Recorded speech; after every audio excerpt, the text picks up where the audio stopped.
사기봉기 40회 괴철의 천하 삼분지계와 항우의 최후. 범증의 실각과 사망.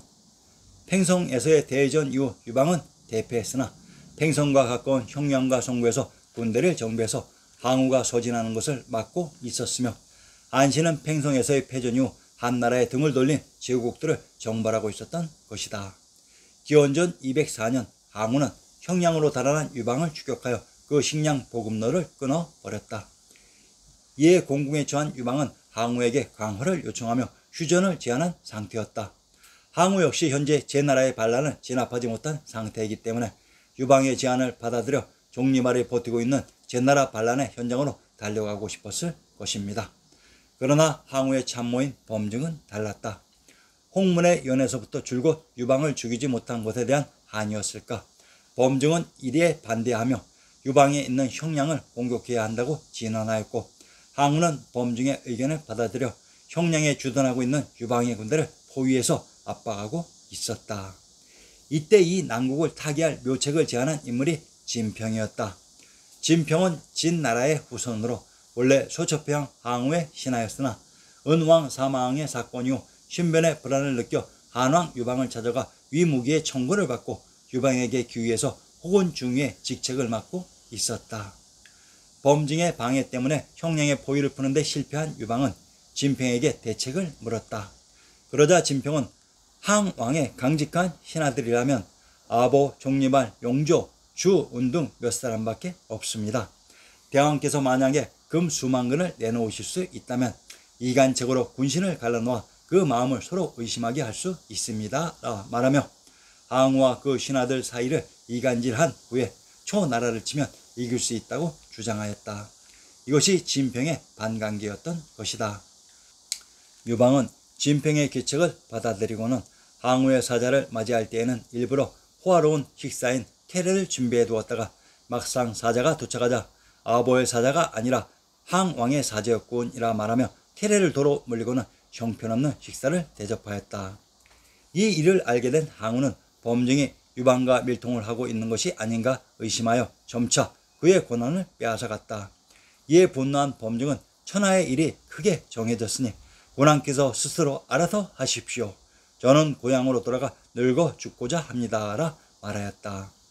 항우가 이를 수락하자 범증은 팽성으로 돌아가던 중에 등챙이 나서 죽고 말았다.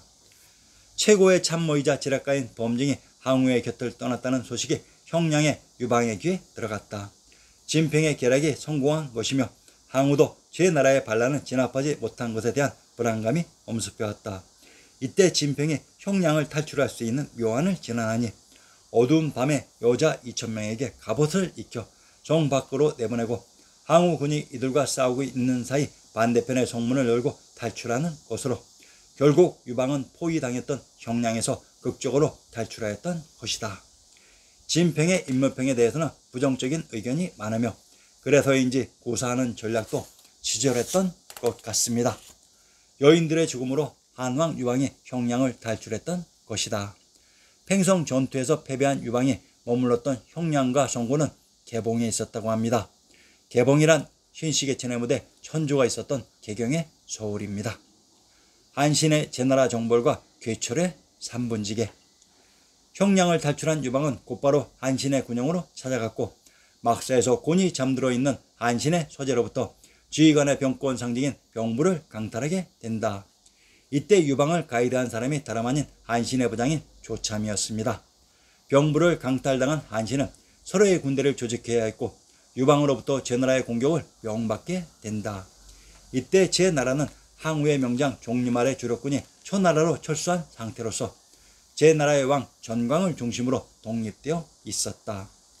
한신이 군대를 새로 조직해 제나라 공격을 준비하자 조참은 우승상으로서 한신에게 배속되었다. 아마도 조참은 유방이 한신에게 보낸 유방의 첩자였던 것 같습니다. 기원전 203년 한신은 제나라를 공격하기 시작했고 한신이 거듭 승리하자 유방은 한신과는 별도로 제나라에 사신을 보내 자신에게 투항할 것을 공고했다. 이때 유방의 사신으로 파견된 인물이 외교에 능숙했던 여기기로서 유방이 진나라의 관중을 향해 출발했을 때 진류성을 바쳐 군대를 충원한 공신이기도 하다. 제나라의 입장에서는 한신이 한 발 한 발 제나라의 수도인 임치에 다가오고 있었다. 만약 유방에게 항복하면 제나라 왕실은 그대로 유지될 수 있고, 만약 한신에게 패할 경우에는 제나라는 멸망할 것이다. 선택은 하나, 제나라 왕실은 여기 길을 통해 유방에게 투항을 통보하게 된다. 이러한 상황을 한신의 군영에서도 알고 있었으니 이때 한신의 빙계기며 책략가인 괴철이 등장한다. 만약 제나라가 유방에게 투항하면 그동안 제나라를 공략해온 우리의 모든 공은 여기기가 차지하게 될 것입니다. 지금은 비록 제나라가 유방에게 투항하겠다는 의사를 표시했으나 우리는 유방으로부터 제나라에서 진군을 중단하라는 어떠한 명도 받지 않았고, 오직 이전에 내린 제나라를 멸하라는 명만 받았기 때문에 이대로 의무적으로 진군을 중단하면 유방의 명을 어긴 반역죄가 되며, 제나라의 투항이 실행되면 모든 공은 여기기와 유방에게 돌아갑니다. 그래서 지금 제나라를 공략해서 장악하고 스스로 제나라의 왕이 되시는 것이 최고의 상책이 될 것입니다. 이에 한신은 유방에게 강탈당한 병부를 떠올리며 진군 명령을 내리게 되었다. 제나라 왕실은 여기기를 통해 투항을 전달하고 무장을 해제시키는 과정에서 한신의 군대에 기습을 당한 것으로, 이에 화가 난 제나라의 왕 전강은 여기기를 팽살시켰으며, 비록 원수지간이었지만 현재의 위기를 넘기기 위해 천나라의 항우에게 지원군을 요청하게 된다.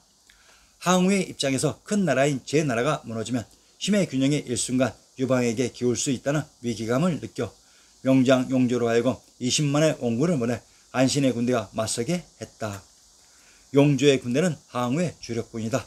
우리가 정면으로 상대하면 고전할 것이니 한신은 괴철에게 한 통의 비밀 서신을 전해주며 오늘 밤 실행할 것을 지시한다. 괴철이 지시받은 일은 유수강의 상류에 뚝을 쌓아 물길을 낮추는 작업이었다. 이윽고 다음날 아침 물살이 얕아진 유수강 상중류를 건너 한신이 선제 공격을 하였고, 이내 유수강을 다시 건너 도망가기 시작하였다. 이에 용조는 유수강의 물살이 얕아 자신들도 똑같이 건널 수 있다고 생각해서 유수강에 도강 명령을 내렸다. 용조의 군대가 절반쯤 건넜을 때 상류에서부터 거대한 쓰나미 같은 물살이 이들을 덮치며 군대를 혼란 속에 빠뜨린 것이다. 유수강을 건넌 군사들은 한신의 매복군에 살해되고, 쓰나미에 갇힌 병사들은 익사했고, 건너지 못한 병사들은 이 처참한 광경을 그저 바라만 보고만 있어야 했다. 이 전투에서 용조를 죽이고 아장추란을 사로잡았다. 또한 제나라 왕 전광, 승상 허장, 장군 정기를 사로잡았다. 이로써 제나라는 한신에게 정복되었다. 괴철은 범량인 한양 사람으로 현실적인 책략가이기도 하다. 한신이 제나라를 평정하자 괴철은 한신에게 은밀히 두 가지의 제안을 하게 됩니다. 첫째, 제나라의 왕이 될 것. 둘째, 천하 삼분지계로 항우 유방과 동급의 실질적인 왕이 될 것. 괴철의 거듭된 요청에 한신은 많은 고민과 번민을 하게 되었고, 끝내 유방과의 관계를 냉정하게 끊지 못하고 첫째는 선택하고 둘째는 포기했던 것이다. 이에 괴철은 미친 척하며 한신을 떠나갔고, 한신은 유방에게 자신이 제나라의 왕이 되는 것을 윤호해 달라는 서신을 보내게 된다. 이 서신을 받은 유방은 매우 진노했지만 진평의 충고로 곧 한신을 제나라의 왕에 임명하는 임명장을 발송하게 되었다. 유방의 입장에서는 항우와 대치하고 있는 현재 상황에서 한신의 도움은 절대적이기 때문이었습니다. 유방의 개선법은 현재 주었다가 나중에 다시 뺏으면 되는 것이다. 이 한순간 한신의 선택이 토사구팽이라는 전추의 한을 남기게 됩니다. 한신이 활약한 유수강의 지명을 살펴보자. 경상도 영천의 고종을 인용합니다. 유수부곡, 군 북쪽 30리에 있다고 했습니다. 경상도 영천에 가까운 곳에 유수강이 있었던 곳으로 영천의 지명을 살펴보자. 경상도 영천의 권명은 귀성, 순안, 영주, 강주라고 합니다. 왕부의 중심 관중의 제왕의 성을 귀성, 안성, 공내성이라고 했습니다. 이곳에 가까운 곳에 유수부곡이 있었습니다. 고릉 전투. 팽성의 대회전 이후 유방은 소화의 지원을 바탕으로 세력을 키워 형량을 거점으로 항우와 대치 상태를 만들었고, 유방은 한신에게 명해 위나라 조나라를 점령하고 제나라마저 평정했으며 한나라에 통항한 영포는 초나라의 땅인 수춘 고강을 공격해 점령하고 있었고 형량에 포위되어 있던 유방은 진평의 계략을 바탕으로 도주에 성공하니 사방에서 밀려드는 한나라의 세력에 오히려 항우가 포위되어 있는 형국이 되었다.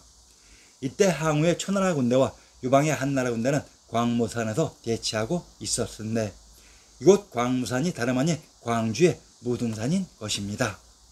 신증 동국 여지선남 전라도 광산의 군명을 무진, 무주, 광주, 해양, 익주라고 합니다. 평안도 개천의 군명을 연주, 조양, 익주, 안수라고 합니다. 신증 동국 여지선남을 활용할 때에는 중복되는 지명에 집중해야 하는 것으로 전라도의 광산과 평안도의 개천의 군명 중에 익주라는 이름이 중복되는 것으로 이 둘의 지명이 동일 지명이라는 얘기입니다. 하나의 지명을 여러 개로 쪼개 팔도에 이입시키는 작업이 역사 조작인 것이며 이들이 바로 강단사학입니다. 고릉의 지명도 분석해보자. 고주에 있는 능어가 고릉인 것은 지리의 기본 상식입니다. 경상도 고성의 군명을 고자고주 철성이라고 합니다. 경상도 고성의 군명이 고주로 군명 철성은 관중의 제왕의 성인 금성으로 천하 왕부의 중심에서 유방과 항우가 마지막 일전을 치르며 신결하기를 했던 것입니다. 항우의 군세가 어쩌다가 이렇듯 위험한 지경에 이르렀는가. 팽월은 초나라의 후방을 파괴시키며 보급선을 차단하고 있었으며 영포는 항우에게 국왕에서 몰살당한 가죽의 원수를 갚기 위해 초나라 본토를 누비고 있었으니 항우는 광무산에서 유방의 주력군만 상대하고 있을 수만도 없는 처지였다. 이때 곡창지대로 이름난 오창은 한나라 군대가 장악하면서 힘의 균형이 일순간 한나라 쪽으로 기울어졌다. 그러나 항우에게는 숨겨진 카드가 있었고 유방에게는 약점이 있었으니 고향인 풍읍에서 항우에게 사로잡힌 유방의 부친과 부인인 여씨였던 것으로 유방이 공격하고 싶어도 공격 명령을 내리지 못하는 이유가 바로 항우에게 포로로 잡혀있는 부친 때문이었습니다. 유방은 부친이 죽을 것임을 알면서도 사욕을 위해 적을 공격하는 보려자로 역사에 남지 않기를 원했을 것이며 항우는 적의 수장 부친을 볼모로 전쟁을 승리로 이끄는 비겁자로 역시 역사에 남기를 원하지 않았을 것입니다. 이에 유방이 한 가지 계책을 세워 급히 항우에게 사신을 보냈다. 현재 양국의 군대가 대치하는 이곳의 가운데 홍구를 기점으로 동쪽은 초나라, 서쪽은 한나라의 영토가 되어 전쟁을 중지하자는 내용이었고 추가로 이러한 휴전 조건이 성립하기 위해서는 포로로 잡혀있는 유방의 부친과 부인 여씨의 석방을 요구하는 강화 조건이다. 항우 생각에 어쨌든 팽성을 장악하고 있는 한 천하의 황제는 항우가 된다. 그래서 항우는 조건을 받아들이고 조약을 체결하면 유방은 인질로 잡혀 있었던 부친과 부인을 안전하게 고향으로 돌려보낼 수 있게 되었다. 항우는 마지막으로 가지고 있었던 카드를 써버리고 유방은 마지막으로 가지고 있었던 약점을 도려내 버렸습니다. 지금부터는 더 이상 머뭇거릴 이유가 없었고 장량과 진평의 계약을 파기하고 공격 명령의 진원을 올리자 대각하는 천하라 군대를 공격하기로 계획한다. 그러나 아무리 쪼그라들었다고 하지만 항우의 천하라 군대는 황제군입니다. 유방은 제나라의 한신과 팽월에게 바바를 보내 약속한 날에 지원군을 보내 협공할 것을 명하게 되었다. 항우 역시 유방이 추격할 것을 예측하고 영장 종리말과 환초에게 명해 팽성의 진입로 고릉에 군사를 매복시켜 놓고 유방이 오기만을 기다리고 있었다. 한편 유방의 군영에서는 한신과 팽월의 지원군이 출정했다는 소식이 없어 조급해하고 있었는데 유방은 이를 기다리지 못하고 다급하게 진격명령을 내리니 고릉에서 매복하고 있었던 초나라의 종리말과 환초의 매복에 한나라 군대의 중심부가 무너지면서 혼란에 휩싸였고 유방은 혼란을 틈타 도주하게 되었다. 이제 전세는 바뀌어 한나라의 주력군이 초나라의 매복군에 포위당해 학살당하고 있었다. 그런데 이때 기적과도 같이 한신의 모장인 관영이 항우 초나라 팽성의 성문을 열면서 한나라 군사가 쏟아져 성 밖으로 나오면서 포위하고 있었던 초나라 군대를 역으로 포위해서 전세가 완전히 바뀌어버린 것입니다. 실상은 제나라에 있던 한신은 몰래 관영에게 명해 이전 항우가 제 나라에서 팽성으로 향했던 똑같은 경로를 따라 군대를 이끌고 팽성으로 급습하도록 지시했던 것이다. 이제 전세는 완전히 역전이 되어 유방도 도망을 멈추고 다시 항우를 공격하기 시작했고, 이때 항우는 수도인 팽성에 함락된 사실을 알게 되었다. 천하의 영웅 항우가 오갈 데 없는 신세가 되었습니다. 유방이 가족들을 구출하기 위해 강화 조건으로 내걸었던 지명 홍구를 또한 살펴보자. 신증 동국 여지스남 충청도 홍산의 군명을 대산 한산이라고 합니다. 홍구와 홍산은 동일한 지명을 다르게 표시하는 방식으로 홍산의 산천을 인용합니다. 귀산, 본읍 북쪽 1리 지점에 있다. 금천, 본읍 남쪽 3리 지점에 있다고 했습니다. 귀산이란 신시계천의 무대 하우인 김수로왕의 무대 귀주이며, 금천이란 금강산 지역으로 이곳 홍산이 유방의 관중과 항우 팽성의 중간 지점이었던 곳으로 경도인 서울의 개경이 항우의 영역이 되고 관중의 한양장안이 유방의 영역이 되었던 것입니다. 관중의 박토가 귀지입니다. 충청도 홍주의 진간에 홍산이 홍주의 현이었다고 합니다. 충청도 홍주의 군명은 홍량, 운주, 안평, 해풍, 해흥이라고 합니다. 충청도 홍주의 군명 안평은 천황님이 계셨던 안주와 동일한 지명입니다. 해하 전투.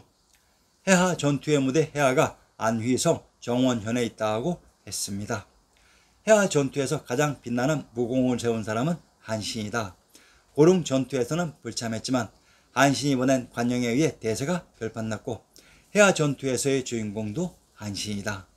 제나라 왕 한신이 주력군을 이끌고 선두에 섰고, 배후에 자군을 맡은 공취와 우군을 맡은 진화가 있었고, 후방에 유방이 주둔하고 있었으며, 그리고 유방의 배후에 주발과 시무가 주둔해서 유방을 보호하는 진을 펼쳤다.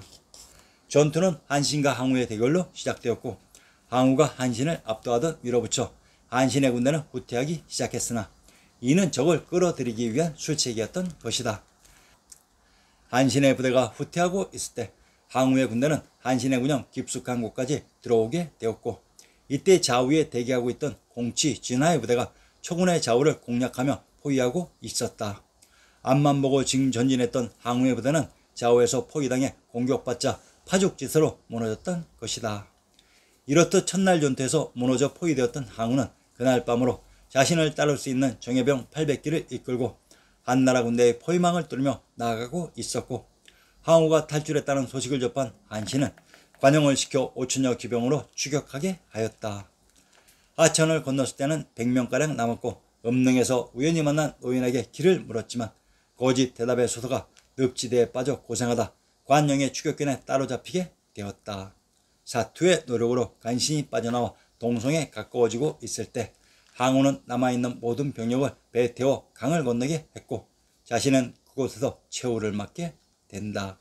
한신의 무공이 빛났던 해화 전투의 무대 정원과 항우가 최후를 맞은 동성의 지명을 살펴봅시다. 정원, 평안도 기승의 건치현역을 인용합니다. 본래 고려의 만영군이었는데 성종 13년에 평장사 서해에게 명하여 여진을 공격하여 쫓고 정을 쌓아 귀주라고 불렀고, 고종 18년에 높여서 정원 대도읍으로 하고 정주목으로 고쳤다가 뒤에 주치를 마산의 남쪽으로 옮겼다고 했습니다. 하우인 김수로왕의 무대 구주의 기성을 정원이라고 합니다. 회화 전투의 무대가 황제의 성이 있었던 관중 지역이었습니다. 동성, 경상도 사천의 군명은 사물사수 사주 동성이라고 합니다. 경상도 진해의 산천을 인용합니다. 동성천 현 동쪽 1, 2시점에 있다고 했습니다. 진해에 동성천이 있다고 했습니다.